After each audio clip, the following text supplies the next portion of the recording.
নমস্কার YouTube family, সবাইকে স্বাগত জানাই। আজকে নতুন একটা রেসিপি তরমুজ দিয়ে নতুন একটা রেসিপি করছি। তরমুজের লাড্ডু, সুগার ফ্রি, খেতেও ভালো লাগে, স্বাস্থ্যের পক্ষেও ভালো। সুগার ফ্রি, যাদের সুগার আছে তাদের এটা বানাতে পারো। তোমরা খায়ে দেখো কেমন লাগছে, কমেন্ট করতে ভুলবেন না। চলো এবার শুরু করি। সবার আগে এই তরমুজটা নিয়ে আমি একটা রস করে নিই।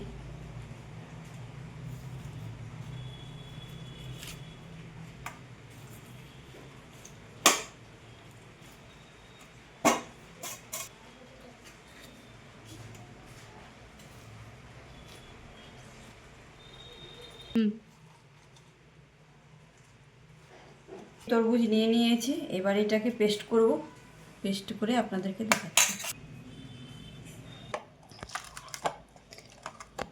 আমি রস করে নিচ্ছি, আমি হাতের সাহায্যে করছি, আমি গ্রাইন্ডারের সাহায্যে করছি না। এই যে আমার রস হয়েছে, চালিয়ে নিয়ে একটা ছাঁকনির সাহায্যে আমি চেলে নেব, রসটা বের করব এইভাবে। আমি সমস্ত রস বের করে নিয়েছি বাটির মধ্যে, দেখতে পাচ্ছ। এবার চলে আসছি কড়াই বসাতে।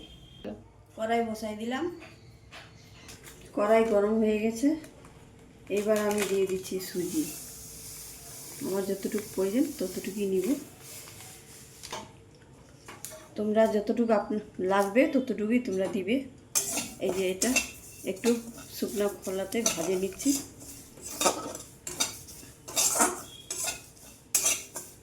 দুটো তেজপাতা ছিঁড়ে দিয়ে দিয়েছি। এবার লাল করে ভাজবো একটু, খুব একটা লাল করব না। এই যে আমার লাল করে একটু ভেজে নিয়েছি, শুধু গন্ধ ভাবটা যাবে। এবার একটু ঘি দিয়ে দিচ্ছি।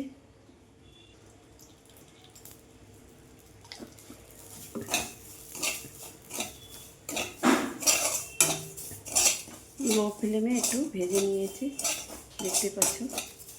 এবার আমি একটু নামাই নেব। আমি শুকনো একটু ভেজে নিয়ে আমি নামাই নিয়েছি, দেখতে পাচ্ছ। আমি ওই কড়াইয়ের মধ্যে দিয়ে দিচ্ছি আমি তরমুজের রস। এবার জাল দিব।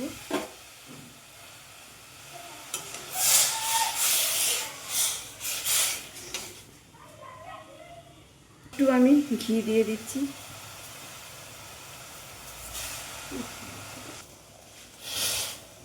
কি সুন্দর দেখতে লাগছে কালারটা। আমি ফুড কালার কোনো প্রয়োজন করিনি, আমি দিবও না, দেখতে পাচ্ছ। আমি তরমুজের রস দিয়ে এইভাবে করছি।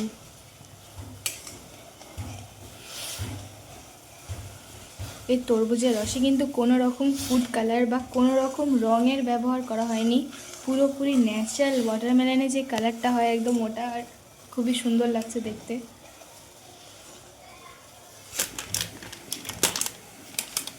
এর মধ্যে দিয়ে দিচ্ছি পাউডার দুধ। এইবার আমি সব মিশিয়ে দেবো।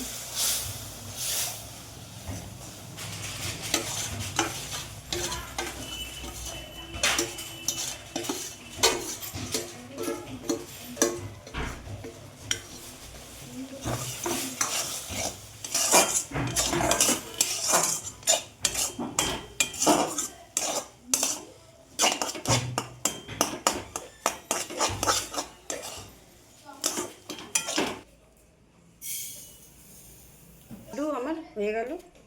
এভাবে আমি প্রত্যেকটা লাড্ডু বানাই নিচ্ছি।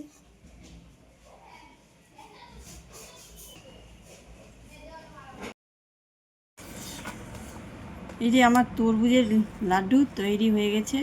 আমার রেসিপিটা ভালো লাগলে লাইক কমেন্ট শেয়ার করবে, আপনারা ট্রাই করবে, দেখবে কেমন লাগছে, কমেন্ট করতে ভুলবেন না।